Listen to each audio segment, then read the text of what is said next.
कृष्ण के कहते 8 याम में तरत जीव, राधे के कहते एक पल में तरत है। अगर कोई व्यक्ति खाली रा बोले तब तो मेरे सांवरा सेठ है यूं करके सुनते हैं कि आगे धा भी बोलेगा। ये सुनने में उनको बड़ी आनंद की अनुभूति होती है। कोई रा बोले ना तब तक तो है श्री कृष्ण ऐसा कर लेते हैं, सांवरा सेठ ऐसा कर लेते हैं। कोई कृष्ण कृष्ण कहते हैं तो उसके ऊपर देवता छत्र लेके चलते हैं, पर कोई राधे राधे कहता है उसके ऊपर सांवरा सेठ छत्र लेके चलते हैं। ऐसा रसिकों का मानना है। तो जो सारी दुविधाओं को समाप्त करे वो राधा और कृष्ण, उनका स्मरण करने से सारे पापों का समाधान हो जाता है। अब पाप का समाधान तो हो जाएगा, पर व्यक्ति पाप करता क्यों है? भाई कोई कारण तो होगा कि व्यक्ति पाप करता है। लोभ के कारण। जितनी भी तरह के पाप हैं वो सब लोभ के कारण पनपते हैं। अगर आप लोभ खत्म कर दो तो पाप होगा ही नहीं। अपने मालवा की भाषा में अगर हम कहें तो पाप का बाप का नाम लोभ है। अपनी भाषा है मालवा की। पाप का वैदी का नाम लोभ है। पाप के पिताजी का नाम लोभ है। ये जितने भी तरह के पाप पनपते हैं केवल और केवल लोभ के कारण।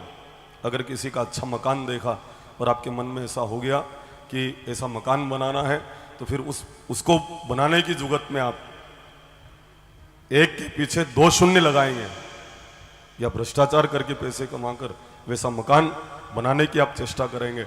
और इस कारण सबसे पहले पाप आंख के द्वारा मन में प्रवेश करता है।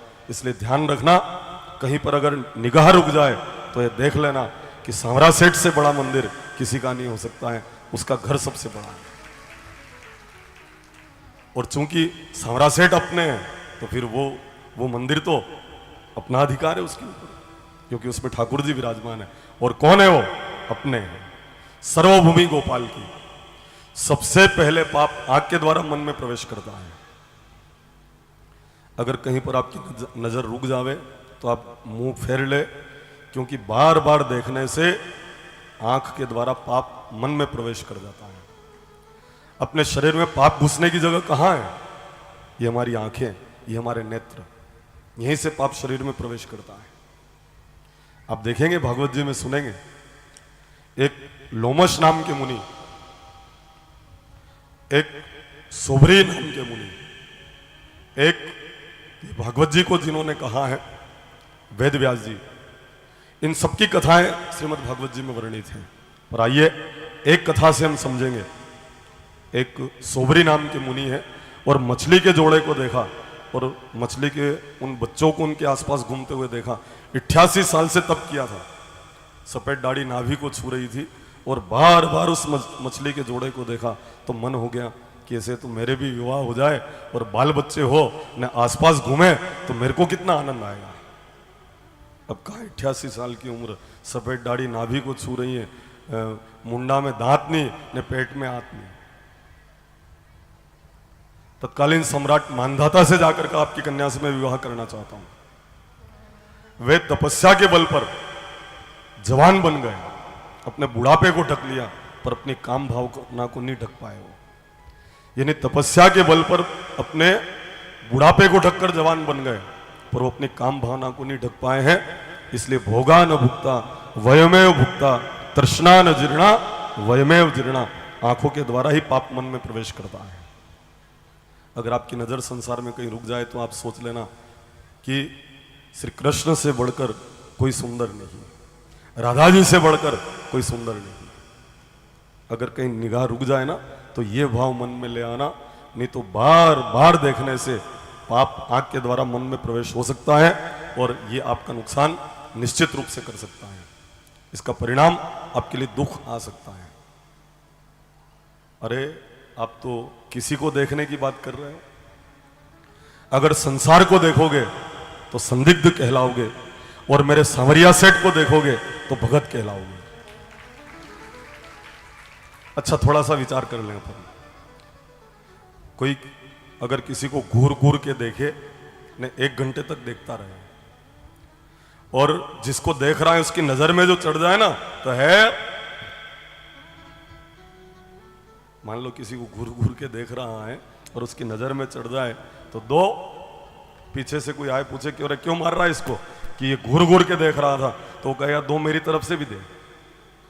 अगर दुनिया को देखोगे तो उलझन में पड़ोगे, और 1 घंटे तक सांवरिया सेठ को देखते रहो, लोग आपको धोख दे के जाएंगे। क्या ध्यान लग रहा है इनका। 2 घंटे तक भी देखते रहो तो कोई दोष नहीं है। और संसार को अगर इतनी देर तक देखते रहे ना तो चित्तौड़ जाके 60 लगा के लाएंगे लोग कि पागल हो गया है। मैं सही कह रहा हूं। अगर दुनिया को देखोगे तो उलझन में पड़ोगे, और सांवरा सेठ को देखोगे तो भगत कहलाओगे। तो नहीं देखना अपने को। अगर नजर पड़ जाए और अगर दृष्टि रुके तो आप तुरंत नजर फेर लेना। जिनकी प्रतिमा इतनी सुंदर वो कितना सुंदर होगा, ये विचार करो ना मन में। जिन्होंने ये संसार बनाया, अगर ये सुंदर लगता है तो इसको बनाने वाला मेरा सांवरा सेठ वो कितना सुंदर होगा, ये कामना मन में आनी चाहिए। अब तो इंसान को देखने की बात कर रहे हो। कोई किसी की गाड़ी को देखता हो तो लोग सोचते हैं कि ये चोर है, गाड़ी में से टेप रिकॉर्ड चोरी करके ले जाएगा, ये संदिग्ध कहलाओगे। इसलिए संसार को नहीं, प्रभु को देखो। और थोड़ा आगे चलते हैं तो पूछो मेरे इन खेड़ा, धारा खेड़ी, धतूरिया, लदूना, पतलासी, इनसे पूछो आप। जब किसी किसान की फसल अच्छी होती है ना, और कोई रुककर अगर उस फसल को देखे तो किसान अगले ही दिन उस फसल में एक बांस गाड़कर उसमें एक जूता लगा देता है। ये जूता किसके लिए है? जो रुककर इस फसल को देखे उसके लिए बूट है। तो अपने को बूट नहीं खाना भाई, अपने को फसल नहीं, फसल को बड़ी करने वाले सांवरा सेठ को देखना है। गलत कह रहा हूं? अच्छा, ऐसा फसल में करते हो कि नहीं करते हो? कोई बूट नहीं टांगे तो उल्टी मटकी टांग दे काले रंग की। अर्थात संसार को देखोगे तो उलझन में पड़ोगे, और प्रभु श्री सांवरिया सेठ को देखोगे तो आप सुख और आनंद की प्राप्ति करोगे। चलिए प्रभु श्री सांवरिया सेठ की तरफ देखते हुए